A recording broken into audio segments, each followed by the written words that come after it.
সমাজের ভিতরে দেশের মধ্যে তো একটা কথা আছে যে ইসলামী দলগুলো এক হন, এটা সবাই চাহিদা, আমাদেরও চাহিদা। কিন্তু দুঃখের মধ্যে বলতে হয়, বিগত দিনে দেখেছি অনেক ইসলামের নামে দল ওই স্বার্থন্বেষী খুনিদের সহযোগিতার জন্য, নিজেদের স্বার্থের জন্য তারা তাদের সাথে একাকার হয়ে গেছে। এখন তারা কি করবে, আসলে তাদের কোনো পরিবর্তন আসছে কিনা এটাও তো দেখার সময় আছে। ছোট বলে কথা ঠিক না ভাই? ঠিক। সেই হিসাবেই আমরা আলহামদুলিল্লাহ সমস্ত ইসলামী দলগুলোর সাথে যোগাযোগ রক্ষা করছি এবং দেশের জন্য, মানবতার জন্য, মানবতার কল্যাণের জন্য, ইসলামের জন্য যেখানে স্বার্থ নিশ্চিত তৈরি আছে, আল্লাহ আমাদের সেখানে জোটবদ্ধ হয়ে ইসলাম দেশ মানবতার পক্ষে আমরা আলহামদুলিল্লাহ কাজ করার অঙ্গীকার ব্যক্ত করছি। সাথে সাথে স্থানীয় আপনারা দেখেছেন যে আমাদের এই বেরিবাগ সংলগ্ন যে পাট গুদাম রয়েছে, সেখানে 1000-এর মতো ফ্যামিলি, সেখানে তারা কিন্তু সরকারি জায়গায় অবস্থান করছে। ইসলামী আন্দোলন বাংলাদেশ 5ই আগস্ট যখন এই দেশ বিভিন্ন এই প্রশাসনিক ভাবে ভেঙে পড়েছিল, তখন ইসলামী আন্দোলন বাংলাদেশ সহযোগী সংগঠন সংখ্যালঘুদের মন্দির পাহারায় লিপ্ত রয়েছে। তাদের জানমাল ইজ্জত রক্ষার জন্য তারা দায়িত্ব পালন করেছে। শুধু তাই নয়, রাস্তার ভিতরে জনগণের পূর্ব লাঘবের উদ্দেশ্যে তারা ট্রাফিকের সিগন্যালের দায়িত্ব পালন করেছে। আর ওই সময় কিছু স্বার্থন্বেষী মহল এখন পর্যন্ত রক্ত শুকায় নাই, শহীদের রক্ত এখনো শুকায় নাই, মার কান্না বন্ধ হয় নাই, আত্মীয় স্বজন ভাতের কান্না বন্ধ হয় নাই। আর ওই সময় স্বার্থন্বেষী মহল চাঁদায় লিপ্ত, জমি দখলে লিপ্ত, সন্ত্রাসীতে লিপ্ত, বিভিন্ন স্বার্থ লিপ্ত। আমরা ওদেরকে দীক্ষা জানাই, ওদেরকে আমরা ঘৃণা জানাই। এই মুহূর্তে আমাদের দেশকে সুন্দর করার পক্ষে জান দিয়েছে লক্ষ হাজার হাজার মানুষ। অনেক আমার ছাত্ররা আজ সেখানে তোরা নেমেছ লুট এবং সন্ত্রাসী চাঁদাবাজির জন্য। তোরা ভালো করে জেনে রাখিস, বাংলাদেশের মানুষ ন্যায়কে প্রতিষ্ঠা করার জন্য জেগেছে, জান দিতে, মাল দিতে। তোদের মতো সন্ত্রাসীদেরকেও এই বাংলার মস্তকে বাংলার মানুষ দেখতে চায় না। সতর্কতা আহ্বান জানিয়ে আর এই ভাইদের প্রশাসন সহ সবাই এই বিষয়টাকে লক্ষ্য রাখার জন্য ব্যবস্থা নেওয়ার জন্য আমি অনুরোধ করছি। আর বিশেষ করে আমাদের সেক্রেটারি প্রাক্তন মুশাররফ মাওলানা, সে ইন্তেকাল করেছিলেন এই 7ই তারিখ। আল্লাহ তার কবরকে বেহেশতের বাগান বানায় নেয়। এবং আপনারা যারা আসছেন সবাইকে ধন্যবাদ জানিয়ে প্রতিটা এলাকায়, মহল্লায়, ব্যক্তি পর্যায়ে ইসলামের পক্ষে দাওয়াত পৌঁছাবার আহ্বান জানিয়ে আমি আলোচনা শেষ করছি। আল্লাহ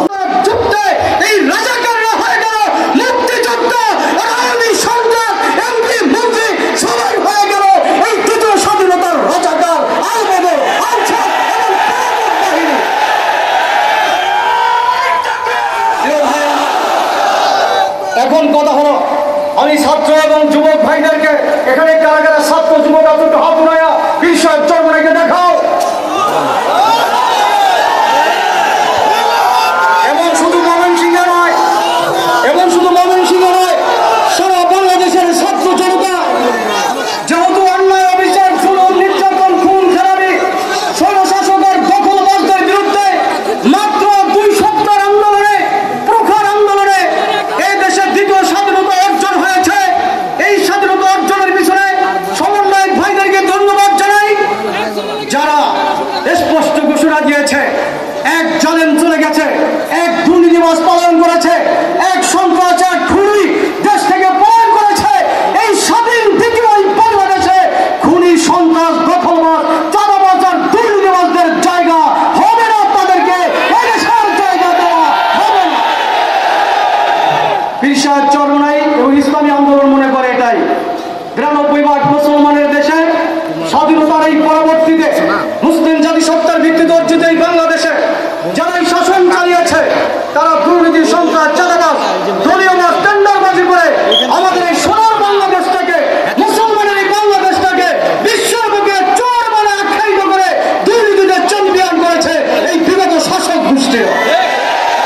সুতরাং ইসলামী আন্দোলন বাংলাদেশ মনে করে নেতার পরিবর্তন হয়েছে, শুধু নেতার পরিবর্তন, দলের পরিবর্তন হলেই হবে না, পরিবর্তন হওয়া দরকার নীতি, পরিবর্তন হওয়া দরকার আদর্শে, পরিবর্তন হওয়া দরকার চরিত্রে।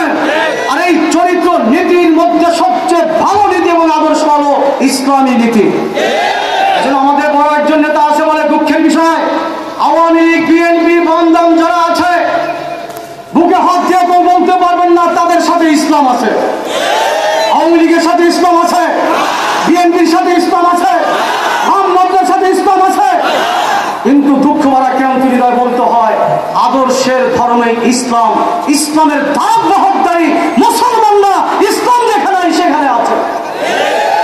যেখানে ইসলাম আছে ওলামায়ে কেরাম, পীর মাশায়েখ, ইসলামী দল, তাদের সাথে মুসলমান হয়। এই দ্বিতীয় স্বাধীন এই বাংলাদেশে আপনাদের কাছে বিশাল চরমানের মাধ্যমে জানাতে চাই, মুসলমান ওখানেই থাকবে যেখানে ইসলাম আছে। কারা কারা একমত? শুধু ইসলাম আছে, ওলামায়ে কেরাম, পীর মাশায়েখ, ইসলামী আন্দোলন সহ ইসলামিক রাজনৈতিক দলের সাথে। সুতরাং এবার একটা আওয়াজ তুলতে হবে, দুর্নীতি, সন্ত্রাস, চাঁদাবাজ, লুটেরাদের পরাজিত করতে হলে আমাদের ইসলামের সাথে থাকতে হবে। কারা কারা রাজি আছে? ইনশাআল্লাহ আল্লাহ পাক আমাদেরকে তৌফিক দান করুন। সমবেত ভাইগণ, এই জন্য বিশ্বাস চরমনের সামনে আমরা আজকে বসেছি। বৃহত্তর এই ময়মনসিংহ ওলামায়ে কেরামের এলাকা, দিনদার লোকদের এলাকা, ভালো মানুষের এলাকা, এই এলাকাকে ইসলামের এলাকা ঘোষণা করে ওলামায়ে কেরাম, পীর মাশায়েখ যারা আছেন, ইসলামী জনতা যারা আছেন, প্রত্যেকে আজ থেকে প্রত্যেকটা গ্রামে গ্রামে, প্রত্যেকটা মহল্লায় মহল্লায়, প্রত্যেকটা এলাকায় এলাকায় এক একটা ইসলামের দুর্গ গড়ে তুলতে হবে, দাওয়াত দিতে হবে, চতুর্দিকে আওয়াজ দিতে হবে। ইসলামের পক্ষে বড় নেতা হলো পীর সাহেব চরমনাই, ওলামায়ে কেরামের একটা মার্কা হলো হাত পাখা, ভালো একটা ইসলামের দল হলো ইসলামী আন্দোলন বাংলাদেশ। কারা কারা এই আওয়াজটা তুলে দেওয়ার জন্য আমরা নিয়োগ করতে পারি। পাশাপাশি মহিলা ইউনিট গঠন করতে হবে। মহিলা ইউনিট গঠন করে স্লোগান না দিই ভাই, মহিলা ইউনিট গঠন করে আমাদের মা বোনদেরকে তালিম দিয়ে প্রত্যেকটা দায়িত্বশীলের আওতায় এনে প্রত্যেকটা গ্রামে গ্রামে, প্রত্যেকটা এলাকা এলাকা মহিলার পর্দার সাথে তালিমের ব্যবস্থা করে তাদেরকে ইসলাম এবং এই ইসলামী শাসনের পথে আনার জন্য কারা কারা চেষ্টা করব। 3 নম্বর, ইসলামী আন্দোলনের প্রত্যেকটা ইউনিয়ন, প্রত্যেকটা ওয়ার্ড কমিটি গঠন করে একটা দলীয় কার্যালয় স্থাপন করে সাইনবোর্ড এবং বড় একটা হাত পাখা দিয়ে ওই এলাকার কাছে জানিয়ে দিতে হবে, ডাইনে তাকাও হাত পাখা, বামে তাকাও হাত পাখা, সামনে তাকাও হাত পাখা, পিছে তাকাও হাত পাখা, ওলামায়ে কেরামের মার্কা হাত পাখা মার্কা, আগামী দিনের শান্তির মার্কা হাত পাখা মার্কা। কারা কারা রাজি আছে? ইনশাআল্লাহ। 4 নম্বর কাজ, প্রত্যেকটা জায়গায় আওয়াজ তুলতে হবে। আমি অন্তর্বর্তীকালীন সরকারকে অনুরোধ করব, দৃষ্টি আকর্ষণ করব, আগামীতে যারা রাষ্ট্র পরিচালনার চিন্তা ভাবনা করেন, দীর্ঘ ইসলামী আন্দোলন বাংলাদেশ কেন্দ্র থেকে জেলা, জেলা থেকে থানা, থানা থেকে ইউনিয়ন, ইউনিয়ন থেকে ওয়ার্ড পর্যায়ে এমন কোনো মহল্লা নাই, এমন কোনো এলাকা নাই যেখানে ইসলামী আন্দোলনের শক্তিশালী কর্মী বাহিনী আছে, যেখানে ইসলামী আন্দোলন বাংলাদেশের শক্তিশালী দুর্গ নাই। কথা ঠিক না বেঠিক?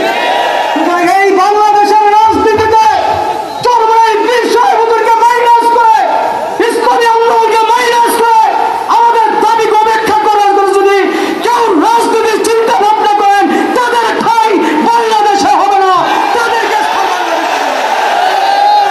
সুতরাং এর জন্য আমাদের সংগ্রাম করতে